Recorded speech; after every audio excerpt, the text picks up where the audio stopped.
I think D-ball is probably the least popular, the least Yeah. used. It probably shouldn't be, but I think T-ball and D-ball are actually on the same level because I do know guys that still throw D-ball in, and I guess maybe I've heard of a few people. If you tell me that someone's using T-ball, I don't know. I don't know anyone that's used T-ball in a long time. So Yeah. I would put T-ball. I'd put everything else in order, and then T-ball would be down here, like yeah, significantly lower. Hey, what's up, guys? Welcome back to Blood, Sweat, and Gear with coaches Skip Hill, Andrew Berry, and myself, Scott McNally.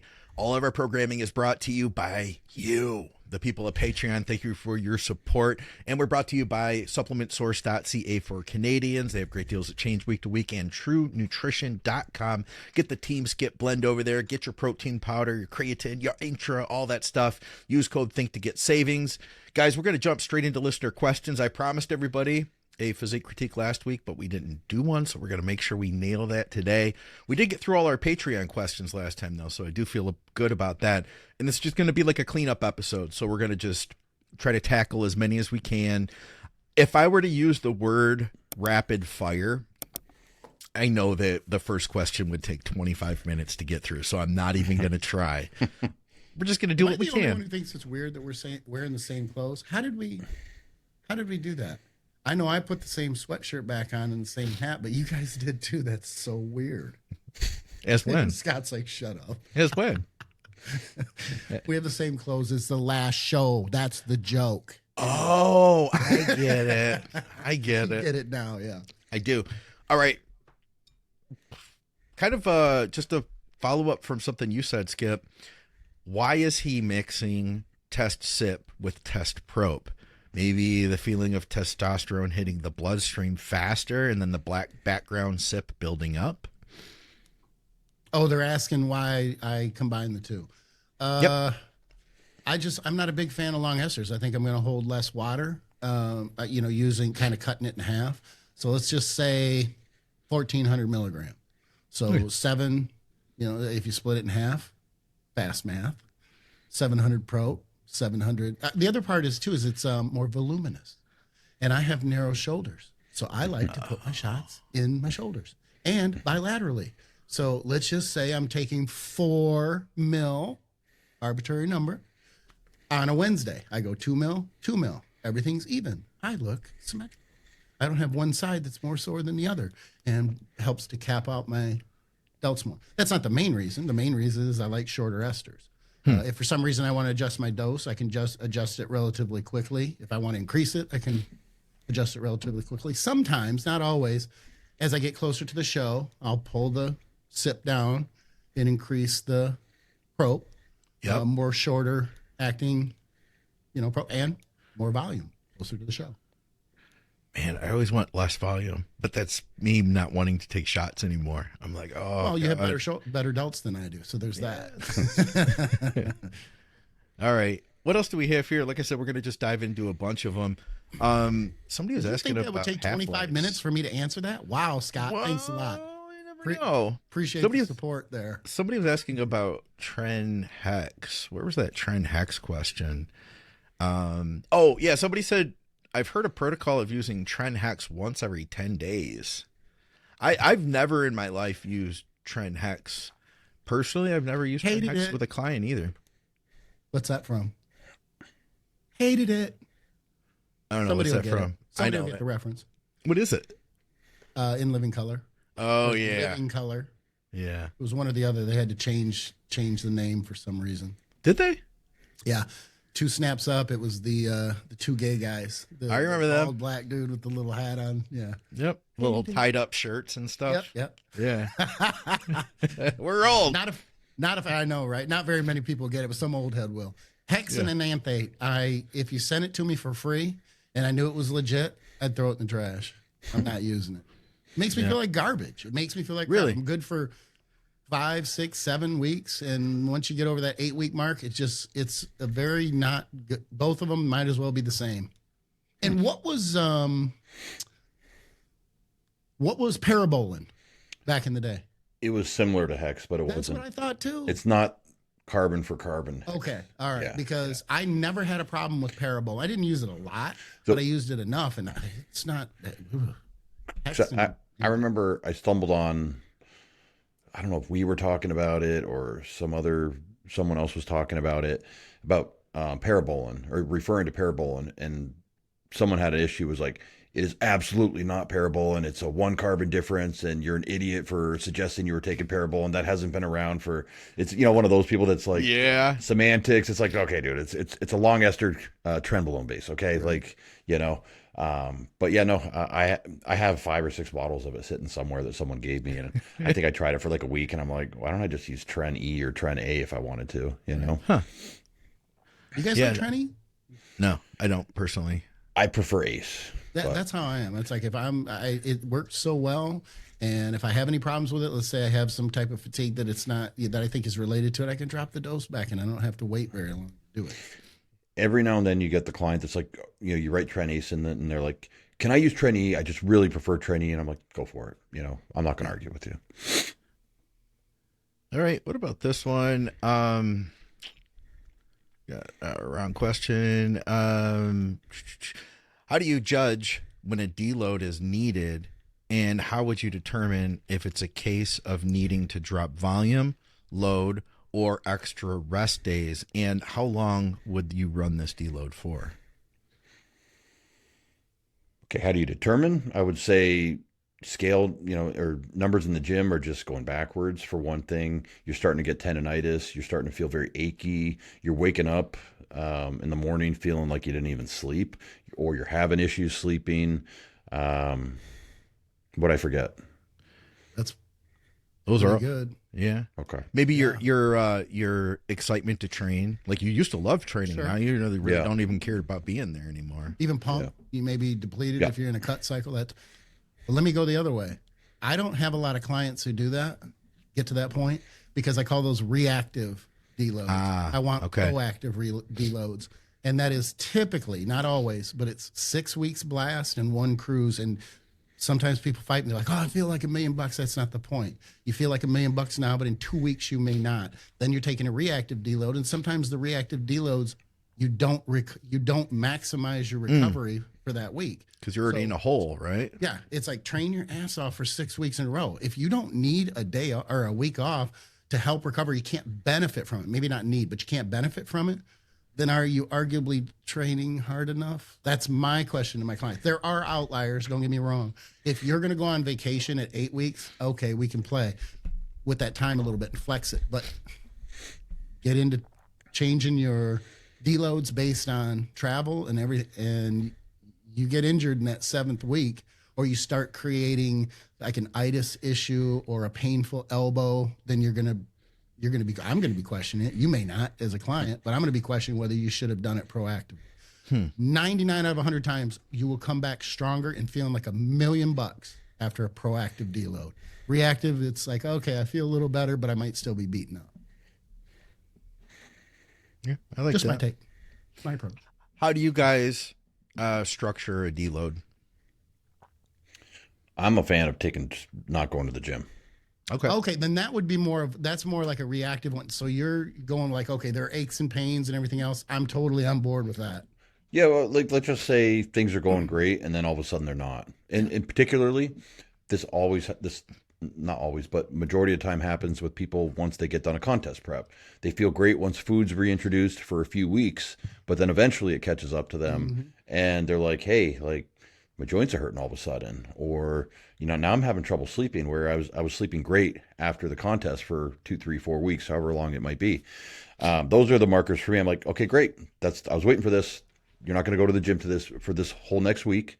And then next week, you're going to go to the gym only 3 days. You're going to do like a push, pull, lower, or some variation, maybe upper, lower, alternating. I don't really care what you do, honestly, but you're not going to go above 75% intensity. You're only going to be in the gym for an hour. And then we're going to add in 2 dedicated, we'll call them recovery mobility days. So my whole plan is I want to increase the parasympathetic work and decrease sympathetic work. So, yoga is something I suggest, but it's not mandatory. If you don't like yoga, I'm like, okay, go in and do a 30-minute foam rolling, stretching, mobility session. And I have sheets that I make up for people, usually based off their particular issues, along with the full body mobility routine. Because like you still want to get some low intensity movement, get your heart rate up to about 100. but you just don't want to do anything more than that, really. And we might do like 2 weeks of those, low intensity training weeks after the 1 week off. And then somewhere in there, the person's like, hey, can I go back to the gym now? Like, I'm freaking dying to get back in and start training. So I just use all that feedback and determine how long that deload's going to be. Yeah, we're pretty much on the same page there. It's funny you said 75. I'm typically like 70% Yeah. weight. Yeah. Ballpark for an arbitrary number. And a lot of times it's like, go with 66%, cut a third off. If you normally use Sure. 3 plates, go down to 2 plates, that type of thing. Yeah. And leave Yeah. a couple reps in the tank. Move quickly. I like Yep. it in and out in an hour, but you can move a little quicker. Get the pump. Get the hell out the gym before you do something wrong, and don't push to failure. You don't really need to be sore unless it's really very, very minor, and that'll help maximize recovery. But again, it's a little bit different for every person. And a lot of times if you tell people to cruise and their cruise is more like 90%. Yeah. And you can see it then when they come, when it comes back into the blast, because by the 4th week, and remember, I have a progressive volume approach. So it starts with a low volume and it builds up. And by the time they get to that middle tier, they're like, yeah, my ass is kind of kicked. Things aren't going well. So there are times where we're not waiting. I'm not going to make you blast for 6 weeks. Take the cruise after 4 or 5 weeks. Get back in there, maximize recovery. This is a big picture type thing. So don't worry about what you feel like now. You'll come back in the gym stronger, and your joints will feel like $1 million. That was the premise for me going, I need to try this every other week training thing. And I tried it for 3 months. It worked great. And then it just it really wasn't any better or any worse than training every week, but it messed with my mind. So I'm like, I'm going back. Okay. We had never gotten we talked about it so many times while you were doing it, but we hadn't got the reflection on it now that it's been obviously a real great amount of time. So there was that period of time for anybody who hadn't heard. Skip was training 1 week on, 1 week off. So you felt like, how did you sum that up again? It started off great. The progression was better, and I felt better than I did training every week. But there were 2 things that happened. Number one, it started to slow down towards the end of it was about 12 or 14 weeks. I can't remember. It was about 3 months. Towards the end, I still felt good, but I wasn't progressing at the rate that I was for the first, say, 6 to 8 weeks. Okay. So, but at the end of that term, it wasn't worse. I did not regress. I was still progressing. It just was maybe this much more than, when I was training at the beginning. The other part that even helped more to bring it to an end was traveling. I didn't take this. I would have to travel. So it would be weird because I get pissed. I'd be like, okay, I'm off for this week, but I'm home. And then I have to travel for 3 days next week. So I have to train while I'm out of town at different gyms and different equipment. And I'm trying to be, I'm motivated. I want to train because I didn't train last week. The motivation is really high.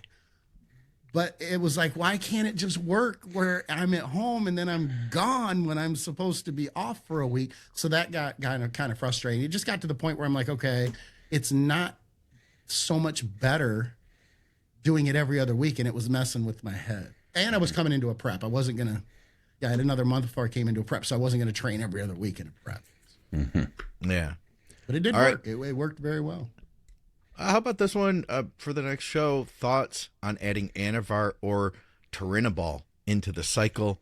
Which is best, and when best to add, cut? When best to add, cut or bulk? I ran 75 milligrams of both before. Vegans do. 50 milligrams AM, 25 PM. Lipids were okay. Would you go to 100 milligrams, 210 pounds at 6'2", many cycles deep? Thanks. I'm going to go on record and say no to the Turinabol, yes to the Anavar. And as I just said to Skip, I look at Turinabol as like the vegan version of Anavar. You know what I mean? It's like, I'm not going to. It's like I'd rather take Primo tabs at 2 milligrams. Exactly. Yeah, that's actually good. Yeah. And then in terms of dosing, he said he wanted to go up to 100. Is that right? Yeah. I mean, slow your roll, my guy. Let's do 50 and see how we do with that. I think 50 is probably a pretty. I have yet to see amateur or pro or everything in between not get good results with 50 milligrams of Anavar. When he was doing 25-15, right? Can you say, Scott? He was doing 50. He was doing 75 before. Oh, I totally missed. heard the number. I thought it was 25. Because you were talking, Skip. Probably. That's why. I was making a. How long are we talking about running this for? That's the other question. Yeah. You know what I mean? Like, I'm not too keen on telling someone to take 75 to 100 mgs of Anavar for an appreciable amount of time. Yeah. You know? Yeah. It is a high dose, and yet people don't think it's a high.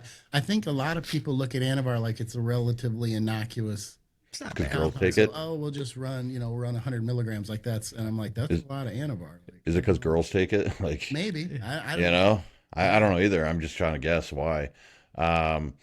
I personally don't think you really need, unless, yeah, I really just don't think you need to take more than 50 to get a positive physical and aesthetic, visual benefit. So I don't know. And I think we can admit that we've done it. I've done it, and I don't see Yeah. much more out of 100 than I would out of 50. So it's like, That's what I mean. Yeah. Like, yeah. So, like, maybe okay, let me provide an alternative solution. Yeah. 50 Anavar, 50 Winstraw. yeah, there you go. Hmm? All right. I like that idea. I don't know why, but I mean, I know why. But I it's would do like, that in another 5 weeks. That's what- yeah, hypothetically. that's what I'm saying. I Yeah. feel like But the T-ball T-ball used to be would- real popular back years Really? ago. People used to say, like, well, if you don't want to gain the water that you'd gain from D-ball, you could take T-ball. T-ball is a dry D-ball. So you kickstart No, your cycle with no. it. Is it? Like, that I was wouldn't that even- was what they said on the boards. Yeah. huh. Said a lot of shit on. Oh yeah. Just leave it at that. I don't know. I never took I'm, it. I'm with Andrew. If you were going to give me 500 tabs of Anavar and 500 tabs of T-ball, I'd take the 500 tabs of Anavar and throw the T-ball in the trash. I don't know. Yeah. Maybe I'd give it to my wife. I don't know. She could use this watered down version. That's how I look at it. Yeah. It's a Yeah. watered down version of any Yeah. other oral. I just think it's weak. Yeah. Yeah. I never used to. In fact, that's another compound. So Tren Hex and oral Turinabol are two compounds I've never used with a client. Nobody's ever had it and been like, hey, I mean, I'm not against it, but nobody's been like, hey, I have this oral Turinabol that I want to work into the cycle. Yeah. I don't know any. I don't know any coaches that use it. I'll be honest. Can we A lot of agree that people it's maybe the We'll get least, is it the least popular of all orals? I think D-ball is probably the least popular, the least Yeah. used. It probably shouldn't be. But I think T-ball and D-ball are actually on the same level, because I do know guys that still throw D-ball in, and I guess maybe I've heard of a few people. If you tell me that someone's using T-ball, I don't know. I don't know anyone that's used T-ball in a long time. So Yeah. I would put T-ball. I'd put everything else in order, and then T-ball would be down here, like yeah, significantly lower. I'd give T-ball to like if I had a kid, I'd give T-ball to my kid, because that's how worried I am it's not doing anything. Yeah, like a God. 9 or something. Yeah. Oh, Just God. kidding, people. Just kidding. Oh man. All right. What else do we have here? Oh, Skip Hill White. That got 11 replies. I'm not. Apparently, I am like a standing joke in bodybuilding for melanotan and everything else. And I get it, but at the same time, at the end of the day, does it really matter that much? Like, I keep having to tell people I'm French Polynesian, and it just doesn't seem to help. I don't know. Listen, I'm dead honest when I've talked to people about the show, and they're like, "We got the black guy on your show." That Yeah. Somebody and said to me, I like the one with the light skinned black guy. yeah, yep. French Polynesian. He just does it so he can get a pass for the N-word. Oh. We'll cut that. We could be comedic here. Like, people know it's a joke. No, I know. I will tell you, I've had several tickets throughout my years. Colorado. You get profiled? They always put black on the ticket, and I always, what Oh, made do me they think- really? Yeah, they do. And it always made me think, why would you even write down the race? Like, it doesn't say race on a driver's license.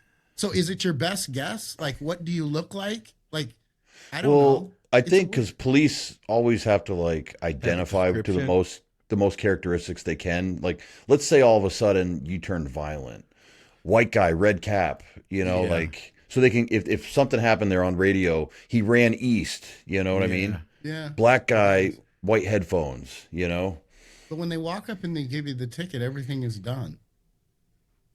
Like, you have my driver's license number, you have my address, You have me on body cam. Like, I don't What know. I don't get, and this is going to go way off now, when you're filling out your form to purchase a firearm, you put in, they have what your ethnicity is, and you can select white, black, Hispanic, and then there's another one that says Hispanic or not Hispanic.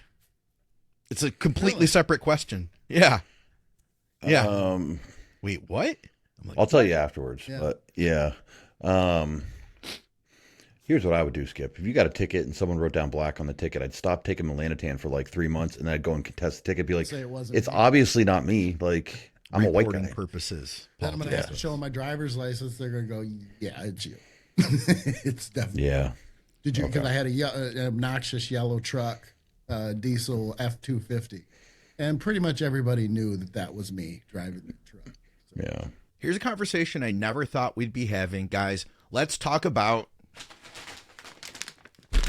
whey concentrate. I always avoided whey concentrate. I just assumed it's going to mess up my gut. It's going to give me bloating, all the stuff that people complain about. So I stuck with isolate and I paid a lot more. But I tried True Nutrition's whey protein concentrate, and look, I had 0 issues. No bloating, no digestion problems, nothing. So the reason I did this was mainly because of cost, but then diving deeper, it turns out using concentrate is more beneficial than just saving money. Concentrate isn't as stripped down as whey isolate, keeping more of the naturally occurring fractions, things like immunoglobulins and lactoferrin that support immune health. Nothing crazy, but it is a benefit that I totally wasn't aware of. At the end of the day, it mixes well, it tastes good, and it's doing the job just fine for me. And the big thing, I'm literally paying like $13 a pound, which is a lot better than I was paying for isolate. All I did was use their subscription discount and stack that with our discount code THINK to get another 10% off, and boom, about 13 bucks. Go check it out at True Nutrition. Use our code THINK, save 10%, pick up some whey concentrate. It worked for me. It might work for you. And hey, if you want to go in light at first, just buy a pound. See what you think. Immunoglobulins. Immunoglobulins. Immunoglobulins. Man, that's a hard word to say. Thinking about GH, but if you're on it for 6 months or even a couple of years and you make gains, will you lose the GH gains when you come off? Yes. yeah, you'll lose fullness, but is it really? You'll deflate to some level. Yeah, yeah. You know? Yeah. Do you need to come off? No, Yeah. unless your blood sugar levels are running real high. Yeah. And that's one thing that I've been lucky with. I've never, even at high doses. Same. Well, I mean, the listeners, they'll say it was fake. But anyway, I've never run, even at high doses, I've never run BG levels that are high. Really? It's been for that and gyno. I've got minor gyno symptoms twice in my life. And that's, 35 years using gear. That's pretty good, right? Mm-hmm. Not bad. Yeah. No. Solid. Stephen Good for says your nipples. Hispanics are considered white at Yeah. a federal level. Okay. Yeah. But then why does it also say another list that says Hispanic, Native American, white, black, that type of thing? Maybe it's just for stats. For I don't census know. and shit. It's always confused me. Me. Why do you put it down when you're applying for a job or school? Do you put it 'Cause down it's for a like- job? I haven't applied for a job. I was going to say, none of us have had jobs. But you- I don't know how long.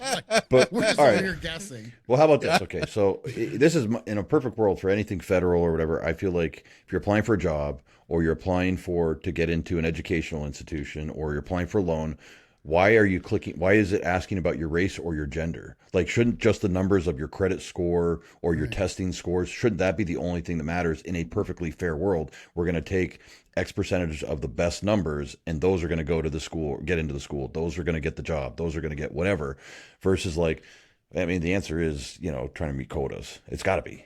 You know what I mean? It's got to be. The only other, and this is kind of naive to say, but it could be that they are filing like for statistical, like this is how many people do in this gender, in this race are taking, or in college, or they have this job or they make this You can amount find of that money. out after you hire them or I admit know, them in. Right. Right. I'm saying Exactly. for a purely equitable purposes of who's the best person for the job. No sex, no race.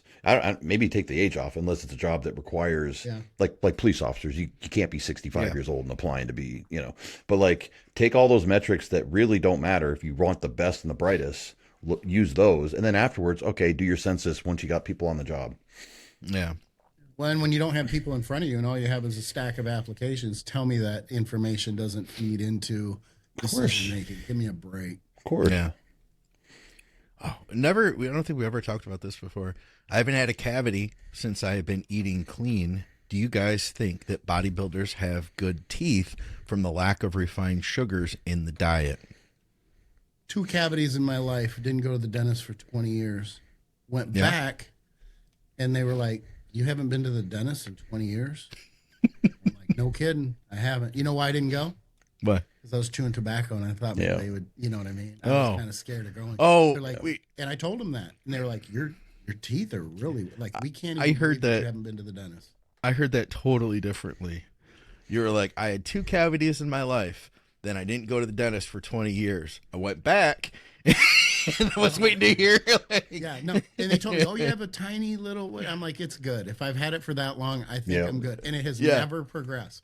But yet my wife's side, I always laugh and say, the kids got her teeth because they're made of butter. like I'd take our daughter to the dentist and it'd be like, "Oh, you got 6 cavities." I'm like, "What? Like, what are you talking about?" But they were tiny ones, but they had cavities. It would take them every year. Like, what the hell? I don't even know if they were cavities. I think that they just wanted the work. They needed the work. Probably. Just a little drilling. Yeah. Do you guys go to the dentist regularly now? Oh, yeah. I do. Yeah. I haven't been in 20-something years at least. Is that right? No kidding. But I mean, I brush. If you don't have cavities. I brush my teeth multiple times a day. I use the water pick. And We talked about that. Yeah. Yeah, I I'm obsessive about that stuff. Yeah, and I use the. I wanted to give you an update on that actually, and I had some thoughts about bodybuilding too, with dentistry. But so I just had my cleaning not too long ago, and I've been using the water pick a lot more than flossing. And the lady before, she was like, "Oh yeah, water pick's a lot better because it gets under your gums." And then when I went back, they're like, "Oh, you have more plaque buildup this time. You need to floss too." So you do both. Yeah. So Yeah, that's what I do. I wasn't doing it as much. I wasn't flossing as much. I was just like water picking the hell out of it. But get this. Oh, go ahead. I was going to say, I think also chewing 20 pieces of gum a day. I mean, I chew 20 pieces of nicotine gum easy, and Really? I think that cleans your teeth just as much as well. I've wondered that myself. Yeah. So I mean, my dental client told me that years ago. So, yeah. Yeah. One thing I 3 noticed. times a day. 3? Before I go to do cardio when I wake up, before I go to the gym, and before I go to bed. Okay. Floss That's good. twice. I'm just very particular, especially since I got them straightened and everything else, and especially with age. You know how like when you see older people and they have like gray teeth, that scares me. I want like really nice white. That's why when I chew, I won't chew but green, and typically green and blue flavors for ons, because if they don't stay white, like the pouch doesn't stay white, like the cinnamon one will be like orange. That's not gonna happen. I'm not putting anything in my mouth that's gonna put my teeth up. Gotta have white teeth. So here's one thing I noticed, because I've been prone to cavities all my life. And when I started drinking more water, I don't get plaque. So they told me some people get more plaque. Some people have more of an acidic mouth. My mouth tends to be more acidic. And I think that by drinking, increasing my water intake and always having water available, that I constantly am flushing the acid away. So I think that's one thing. But I know one area I did damage because of bodybuilding. They're like, "Do you grind your teeth a lot? Do you like clench your jaw a lot?" And I was like, "No. Do you clench your jaw when you sleep?" I even got a mouth guard at one time. They're like, "Because you have all these microfractures." And then I realized it was like training hard. I'd like really grit down. Yeah. And so that gave me a bunch of microfractures in my teeth. They say that the mouth, the environment of the mouth is very Like a reflection. Yeah, a reflection. Yeah. I would say very indicative of your overall health. But you know what? It's probably dentists who say that, and then chiropractors will be like, no, it's your lower back. And then a podiatrist will be like, no, it's your feet. And gynecologist. Well, no, because it's a direct line to your immune system, right? And I can see where that makes the sense. bacteria in your mouth end up in your GI. Your GI is your immune system, right? So oftentimes, like, someone has a GI issue, it's like, how's your dental health? And it's like, well, I need to go to the dentist, get clean, do this, that. GI issues disappear. So do as I say, not as I do. Gotcha. Yeah. Basically, I don't have any issues, and my GI is great. And that's how I was for 20 years. You know what I tell everyone too? Like, the number one thing I think for digestion is add some fermented foods. Add in kombucha, add in sauerkraut, add in kimchi, whatever your flavor. It goes great on like beef, chicken, even eggs. You know what I mean? Onions? Oh, dude, I just had right before we got on. I had pickled onions and pickled pickles. I've been eating a lot of pickles lately, and like I'll add some in. I went deep on kombucha for several years, like really deep into it. And I was shocked to learn that a lot of the commercially produced kombucha is completely destroyed. Yeah, because they pasteurize it in order to make it shelf stable for longer, and so that the alcohol content doesn't continue to rise. So there's only, like, you got to watch what brands you get. I know GT's, which is everywhere. GT's is a good one. So if you see that in your grocery store, you're good to go. But I can't speak on all of them. Yeah. It's kind of like even like probiotics in general. Like when half the probiotics out there, the shit's already dead. Yeah. Yeah. You know? So. Yeah. I had on Wade. He owns Bio Optimizers. Had him on years ago on Advices Radio. And he has a nootropic. He has an enzyme and a probiotic that they sell. And that was like his big thing, was gut health and probiotics. And he said, I thought this was an interesting angle. He was like, I always have preferred the shelf-stable probiotics. Because if you get a refrigerated one, you have to understand the logistics of that when it's actually getting to the store, that they're not going to be like refrigerating it in the truck. And then after it gets to the store, it's going to sit in the shipment box in the back room for a day. And then they take it out to the floor. It's like, yeah, okay, that makes sense. So he was like, yeah. Because I always thought, like, you see them in the fridge, up by the counter, and you're like, oh, those are the good ones. But they sat in a warehouse for 3 months before they made it to the fridge. Right. Yeah. In a lot of cases, yeah. That makes sense. Ship them on ice packs. Mm-hmm. All right. Andrew, with everyone on the Reddit he actually mentions you. He says, question for the next show, with everyone on the Reddit bandwagon, except for Andrew. Have any of you encountered total non-responders? Total non-responders. We had someone comment earlier on another show, maybe last week. He was like, I didn't get anything at all. Bumped it all the way up to 12. My thought was it real Reddit? Well, here's the thing. If he bumped up to 12 milligrams and he's not having any appetite issues, that shit ain't real. That's what I was wondering, because he said slow digestion. He commented more, and he said tirzepatide worked. But then there were a couple other people that were like, yeah, I didn't have Reddit work for me either. So I don't know. Are there non-responders?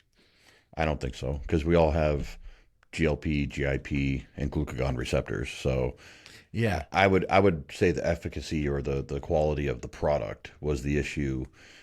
If you worked yourself up to 12 milligrams, okay, like I felt results off of 0.5 milligrams total per week. And I'm like, I don't want this. Like, I don't want to have my appetite or my GI slow down. So that's why I don't use it, for myself. I have plenty of clients who use it. I'm not like anti-Retta. I also, and I told you guys this before, I don't know if blunting our appetite signaling is the smartest thing to do in our sport. Like, I kind of want to know when you're really starving. I don't want you to just kind of be off in the clouds, like eating 400 calories a day and, oh no, I feel great. Oh, you want to? I've used that, Andrew, as part of the, we talk about like, well, what's the biofeedback we should be monitoring. Appetite is a huge one. And you're right, dude. I do want people to be hungry, and it does interfere with being able to read somebody and how they're, because you can tell when somebody's metabolism's kicking up. Like if your client messages you and they're like, yeah, I had a great week, and I noticed that this week I am so much hungrier after training, or fill in the blank. I always see that as a good thing, Me too. especially if we're dieting. And this reminds me of maybe 15 years ago or 12 years ago, Shelby made a post about using things like not GLP, GHRPs to increase your appetite. Oh, yeah. GHRP2. I don't know if you guys remember this. Mm-hmm. And it was like, it was the same idea. I don't know if this is so smart that we're synthetically increasing the appetite, because the body has mechanisms to tell us when you've had enough, Mm-hmm. And if we're really overriding those with drugs, is that the right thing to do, Well, I would say that may or may not have recorded a panel with coaches with the topic of Retta, because I've got so many strong opinions over the last 2.5, 3 months since I've dropped it. And, very strong opinions. And I think that more coaches are talking about it. And I make the prediction that I think it's not going to be, initially I said that it would be shelved by the end of the year, but I don't think it's going to be shelved. I just think that it's going to be situational. And I think that our industry is going to back off from looking at it as a holy grail. I think it's doing more harm than it is good, with the exception of the people who simply cannot get on stage without some sort of help from the hunger standpoint. There's those people, Skip. Irritate some people. There's those people. There's some people that are like, there's some people that are like, you have to. I'm trying to think of a word that's like YouTube friendly. I was going to say like the KIL word. You have to like just, really tear somebody down, and they have to struggle to get into that level of shape. I can see. I'm with you, man. I think that, dude, I think that happens with anything that works well. All of a sudden, everybody wants to use it at first, and then there's that backlash, and I think there is a place still. But is it everybody? Probably not. Mm-hmm. Well, and we're still learning. That's the important thing. And I know myself. I've said it on the show a million times that's hyperbolic, more than a few times, but that it was great until it wasn't. And we're talking about things like duration. We're talking about dosage. Even coming back to that ridiculous dose.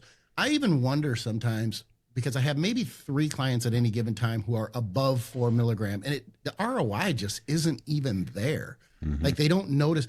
So I say that the initial dosages that we were talking about a year ago, they're nowhere near that. They're very, very minimal. And I even wonder if something, and I know that this is a stretch, but I wonder if there's something going on that the higher dosage, especially when you get to them very, very quickly, you come from tirzepatide, so you're like, well, I can start higher. And it just kind of floods the system, and I don't want to say shuts down, but it does something. I think it's possible that it does something to where it just becomes ineffective. It's kind of like, maybe not kind of, but it reminds me of Clen. We used to jump to such high dosages, and yet we don't need those high. You're getting the same response, or arguably less of a response, because I don't know if there's necessarily down regulation, but it's like you're flooding the system with it, and it's not as effective as if you were just giving yourself a little bit and benefiting from it optimally. And I just think that some of those people who are running higher dosages, I'd wonder if they cleared their system of the compound and came back to it at a low dose, if they wouldn't see better results. Take less drugs. And there's always the fact that it could be fake, or it could be bad Retta. But let's be honest, this is not an expensive compound. Yeah. There's a massive, massive profit margin, and it's readily available. So to get fake Retta, you got to be dealing with some pretty scummy people to get fake Retta. I mean, come on. Somebody says diet harder. Phase 3 trials say 30% of people are non-responders to appetite suppression from Retta. And there could be. That could be.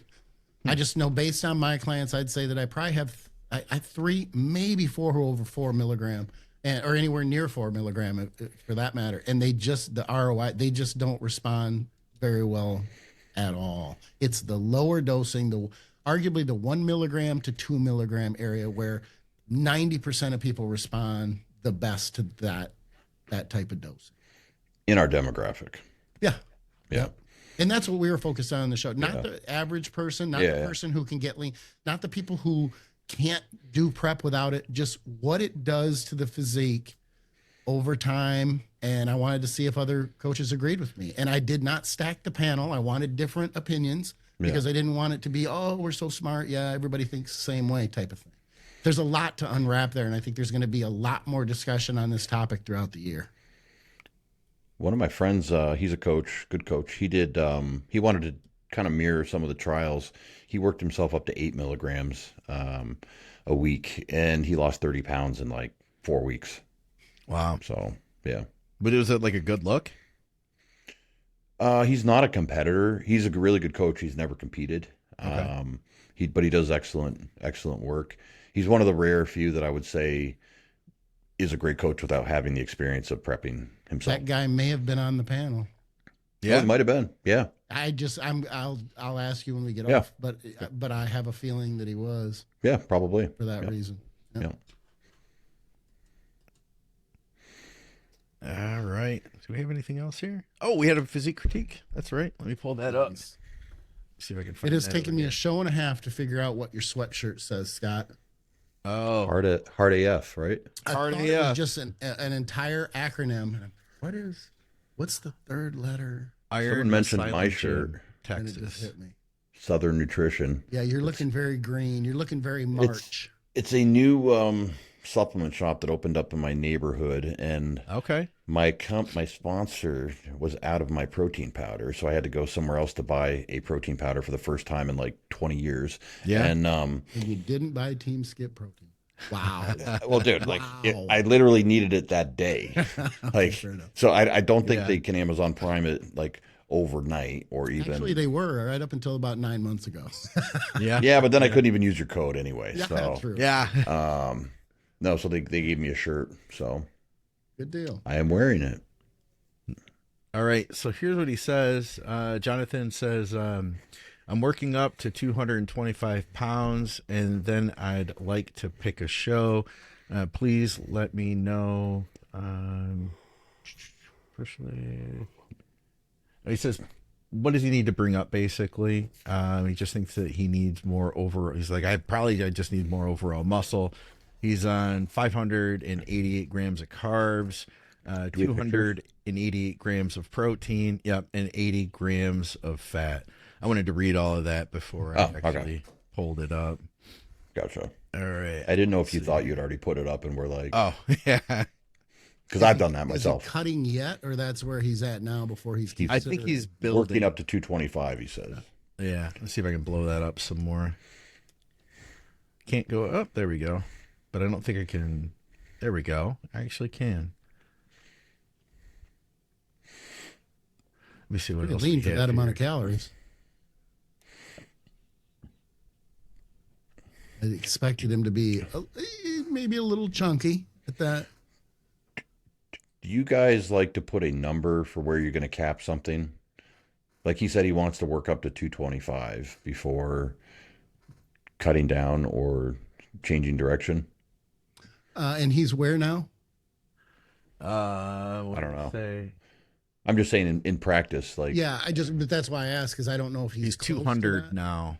Okay. Yeah, been training Yeah, for and 5 years. I know where you're going with that, because I'm not a big fan. It's at the end of the day, it's an arbitrary number. It's what you think you're going to look like at that number. Right. and wouldn't experience tell you that whatever number you think, you're going to look way worse at that number than you think you're going to look, or if you need to lose body fat, you got to lose a lot more than the number you think. And like, how many times have you had guys that are like 240 and they're like, well, yeah, I'm going to cut down and be a heavyweight, and you're like, oh, dude, I can tell you right now, you're going to be easily making the light heavies, you know, like, Right. 15 pounds of body fat, bro. You better be really fucking lean right now. And this guy is pretty He's in lean. good shape. Another 20 pounds or 25 pounds on him is going to look pretty impressive.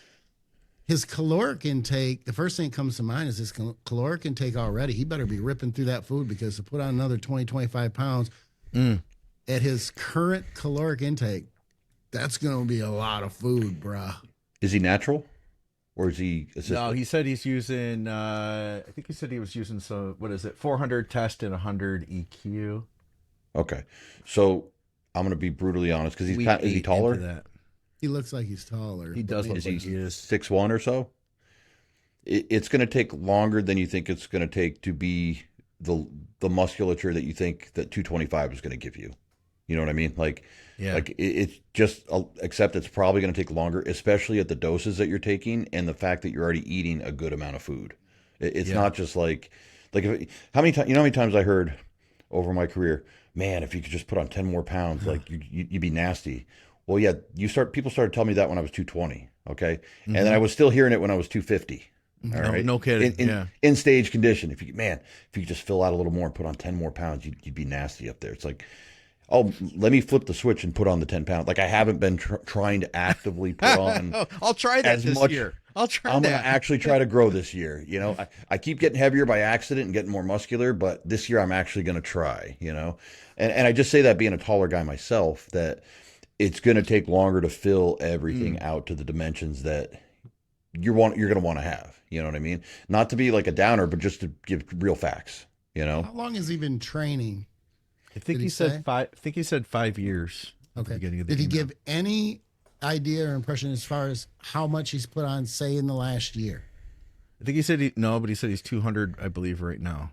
Because I just wonder how quickly he's gaining. Like, is this, is he gaining relatively slowly? Is his body fighting him metabolically because he's increasing calories? I mean, he's pretty lean with that amount of calories. Sure. So I'm going to assume that he struggles to put on size and eat enough, unless he's just ripping through food and it's no big deal. But I'd wonder what he looked like, say, like a year ago, 2 years ago, what that progress has looked like, or if he's going to have to really fight for that 25 pounds. Well, here's the thing. He's been training for 5 years. And let's say that at least 3 of those, he's been training pretty hard. And like, he has a good idea what knows what he's doing. Mm-hmm. He doesn't have the gene. You know what I'm saying? Like, he's not a Carlos Thomas. He's not you know what I'm saying? Like, he's probably doing so many things right now. Yeah. Mm-hmm. It's just a matter of time. It takes time to put on the tissue. That's why when people like reach out to me and they're like, okay, I want to do this and do my first show, and then the following year I want to do nationals. And I'm like, listen, man, I'm just going to be honest with you. Like, you've already told me you've been training for 3, 4, 5 years. You've already taken several cycles. It's going to take literally double that time at a minimum before you're going to be able to get on a national stage and be competitive. Like, I just feel like it's our job to be really honest with people, to tell them, like, it's going to take more. It's bodybuilding. It really is a longer journey than, because you would know within your first couple years if you have Bumstead-like genetics. You know what I mean? Is he talking about a national show? I don't know. Okay, I just didn't know. I wasn't sure if that was the case or not. I said national show because that's what I get from a lot of people, because that's always the next logical step. I won first place in my class. I want to go see how I stack up and blah, blah, blah, you know? I'm just saying, even to be, for his frame, let's just say nationals off the table, to fill out his frame, to have a super competitive winning physique at the local level, to be talked about of like, oh yeah, maybe you should try a national show. I agree with him. He needs to be 225 in condition at this height. It's going to take longer to get from 200 to 225 than I think he thinks it's going to take. Right. That's what I'm trying to say. Like, I just try to be brutally honest with people. I'm not being negative about it, because it took me that long. It took me many, many, many, many years to go from 192 when I first started competing to get to 252, you know? And I'll play the other side for just a minute, because I agree with you. But if he were to be able to put on 25 pounds and he put it on in the right places, and when I say right places, what's coming to mind is, back, chest, shoulders. Mm-hmm. I don't want to say entire upper body, but the legs are further ahead than his upper body, especially with his height. He's not very wide. Clavicles aren't very wide, and it's funny because I feel like his shoulders are great though. His shoulders are capped very well. Don't get me wrong for the size. What stands out though is the back width and the chest, and even arguably arm size. But if back and chest come up, I feel like chest is good too, personally. Go back to that front double. That's what I was looking at, was the front double too. Yeah, but I'm looking at just overall, not just in the front double where it's stretched out, but when I see and I'm looking at what development he has overall, I feel like the density that I see there in the front relax, like a lot of shoulder, a lot of shoulder. As far as areas, I'm with you. Everything else, Skip, like you were saying, to get the upper body up, I think back is the biggest one. But if his back matched his chest, his back would, I think, be a lot bigger right now, Yeah, and make no mistake, I didn't get to the part about the potential. I do think structure-wise he has the potential. That's why if he hasn't been doing everything right, or he has recently started doing everything right, optimized training, and he has no problem feeling his back, feeling his chest, getting his shoulders out of the way for chest, then yeah, I would also argue this. He's relatively lean, and I don't know if his midsection is thick or if it's just that and there he just opened up a little bit more, which looks better, or if his back is just small. It's the combination of the two. And his midsection his hips look a little wider. So that means that back has to come out even that much. And that's what bodybuilding is, right? Yeah, absolutely. But I do see a lot from a structure standpoint. I see a lot of potential there. It's just how much muscle can you put on in the right places, balance. And that's the other thing. A lot of people can put on a decent amount of size. You're going to put it on in the right place. You're going to keep the midsection under control. Is it going to be, what's it going to look like after another 25 pounds? True. And I think there's potential there, but it's going to be, I'd be curious to see what he looks like at 225. But I'm with you, Andrew. You're calling it. Yeah, you're being blunt. You're being to the point. And so there's no disagreement that he will look excellent at 225. Right. Yeah. I'm saying the pathway to get there is add a couple of years to whatever number you want to throw out there for years, add double that probably. You know what I'm saying? And because his physique reminds me a lot of mine when I was 19 or 20 years old, actually. Like, yeah. And pull the shoulder back on your side chest. Open up the chest a little bit more. It'll look better. But yeah, I think there's a lot of potential there. And the other thing is, and I keep going back to, he's already eating a good amount of food, right? Mm-hmm. That's what I said. Yeah. So it's like cards are already kind of being taken out of the deck in terms of where you can go from here right now. You know what I mean?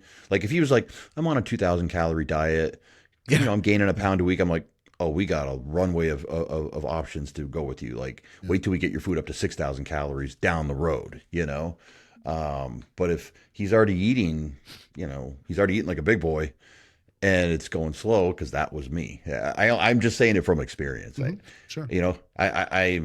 So if you want an optimistic, more overly optimistic, listen to Skip. You want an, I guess, overly pessimistic viewpoint, listen to me. Maybe, but with no negativity, though. Yeah, and maybe it's there in the middle. Look, at the end of the day, I tell the guy, you love what you're doing, enjoy the process, see what you can do, and just build, but be patient. That is where I am 1,000% in agreement with you, because I think that's what's lost right now in bodybuilding is everyone just wants the results so quickly, and it's great to want the results, but like to accept that it's going to take as much time as it takes, and to still fall in love with the process, even though you see how painstakingly slow it is. That's I think where I get irked with people today, where they're like, I'm going to do this, I'm going to do that, and I'm going to go do a national show, and I'd like to compete in the Olympia by the time I'm 27, and then I want to be done by 30 because I want to have a family and kids. And it's like, you have no idea what you're getting into then, Yeah. And I think, too, based on his front double bicep, I don't think his clavicles are narrow. No? No. In that front double bicep, they are not narrow. So he's got room to put on some size in that chest back. Yeah. I think his chest needs to come up a good deal, though. Like in that front, he could pose it a little differently, but the pecs, when you put your arms up like that and they kind of concave in, you need more pecs too. In the it's the shoulders. And I wonder, because I had that issue where my shoulders took a lot of that. I think you kind of mentioned that, Skip. My shoulders took a lot of the load in my chest presses. I feel like for him, I just wonder about like, what's it going to take?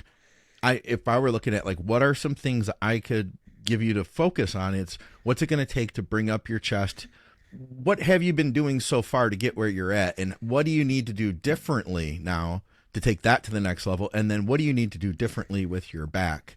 Because like, I look at his quads and I'm like, well, I bet you if he keeps doing more of the same with his quads are going to continue growing. But like, I don't know if more of the same is going to continue to get his back where it needs to be. I feel like there's maybe something in there that like you could maybe do better with it. I don't know what that is. And I say that out of my own personal experience of like, having a back that was behind. And then once I figured out how to train it differently, then it's like, oh, I wish I learned this, 5 years, 10 years sooner. I'd be curious what the back and chest training looks like, if I'm being honest, but we don't know that. Yeah. Yeah. Mm-hmm. It was good though. I hope that helps him. Mm-hmm. Skip, better genetic structure than I do. So I'd give him that. And more potential, right? Hey, if you like the process, if you like it as much as I do, you'll probably get further than I did. So good for you. There's that. Skip, you got a word of the day for us? I do. Dubious. Okay. Dubious. And I always make sure that it's up so I don't screw it up. Not to be relied on. That it's like suspect. Hesitating or doubting. So extremely dubious assumptions. She earned the dubious distinction of being the lowest paid teacher in the nation. Just not to be relied on. Your question, I'm not real sure, that type of shit.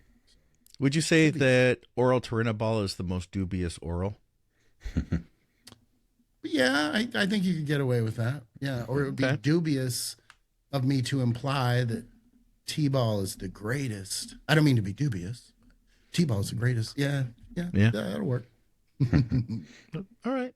We appreciate you guys coming up with these because people are throwing words at me left or right. Someone's going to be mad because I'm like, I emailed you and I gave you a word. I'm like, I got a lot of people sending me words, so I'm just trying to get them all in. Well, you can blame me because we didn't do one in the last episode. So I know. Be like, I would have done it. I had it ready. I was going to use your word, and then Scott didn't go to it. And what I'm trying to do is work it in to the show at some point. So then that way we don't forget about it, and I can actually use it in a context that it, will make sense. I like that. Guys, thank you for tuning in. Go to bodyberry.com to reach out to Andrew for coaching and teamskip.com to reach out to Skip. Hit me up, McNallyDiets@gmail.com. Check out our advertisers in for another episode of Blood, Sweat, and Gear. We'll see you soon. Thank you, guys. And leave us questions for the next show. Like, share, subscribe, comment, all that stuff. You probably already are if you've been here that long. Guys, thanks in the live stream, too. You're freaking awesome.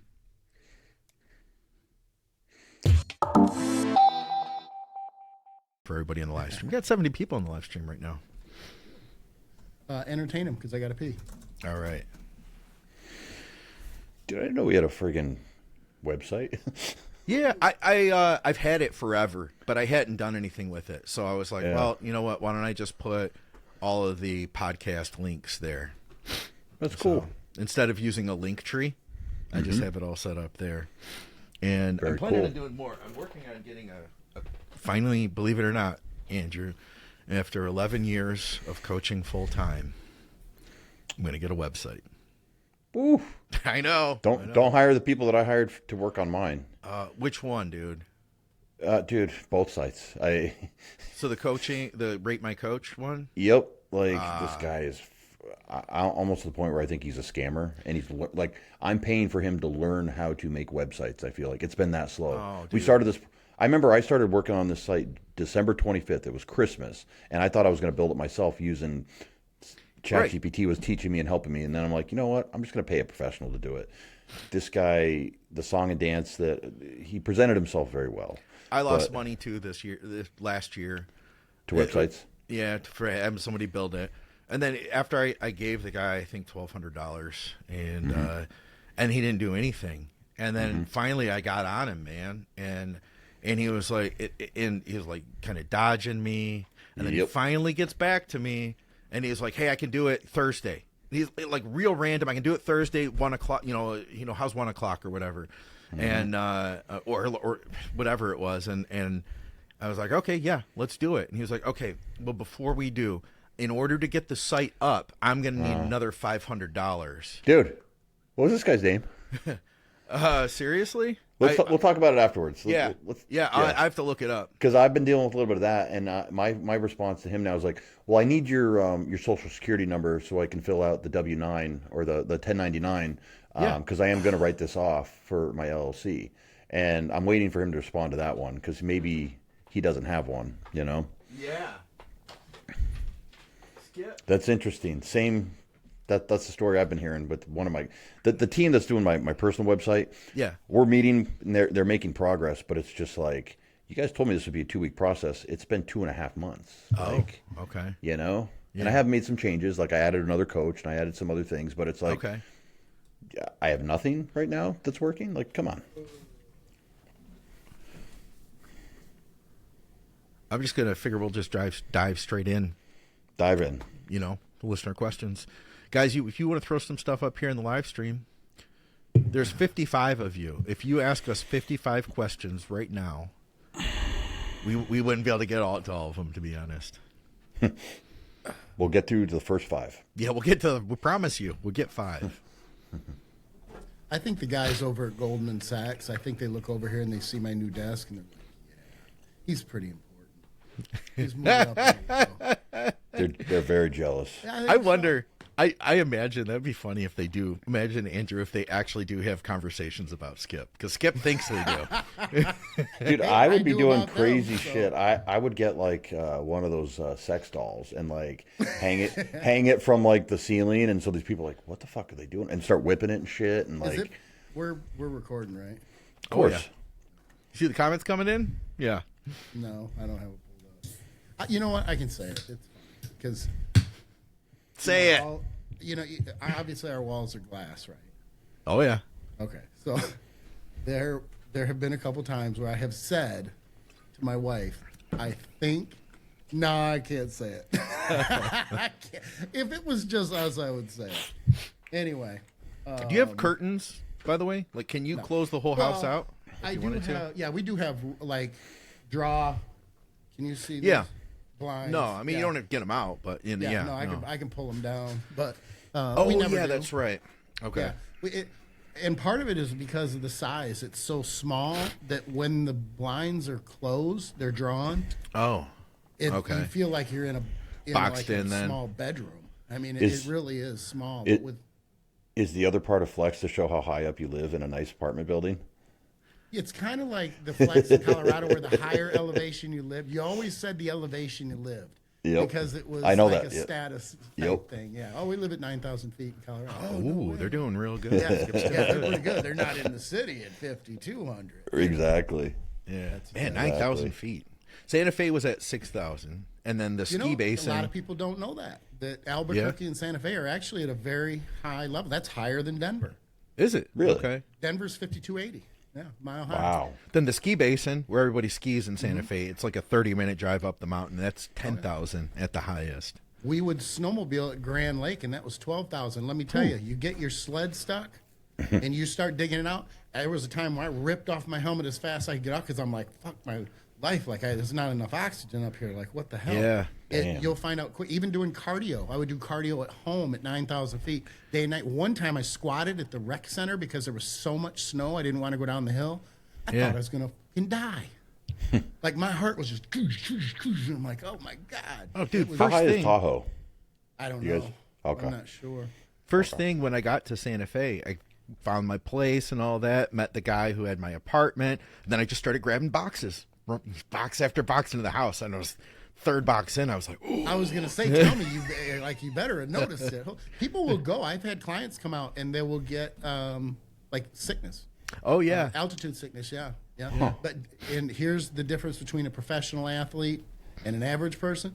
Jimmy would come out, and within 3 days he was acclimated to it. And Nice. which was 300 and 360, 340. Jeez. I think his playing weight was maybe 330 or something like that. But he'd come out in 2 weeks. He'd go from 330 to like 355 Wow. because they would, they'd have a weigh-in every week. They had to make their weight or they would be fined based on their contract. So that would keep them in the condition. Every single person had a different weight that they had to meet every week. That's why those dudes got busted for the diuretics that year. I don't know if you remember that, but Yeah. late 2010-ish, 2008, something Yeah, like it was that. a while ago. A handful of them got busted for it because they would just sit in the hot tub and they would take a couple diuretics and drop their weight, and then they'd make weight and they were good to go, but they got busted for it. I was just looking to see if we had anything good to start with. Skip, we're just going to dive in. Just go straight to listener questions. How's Dive that in. sound? All right. I'm going to adjust my chair real quick. There we go. Okay, now I'm good.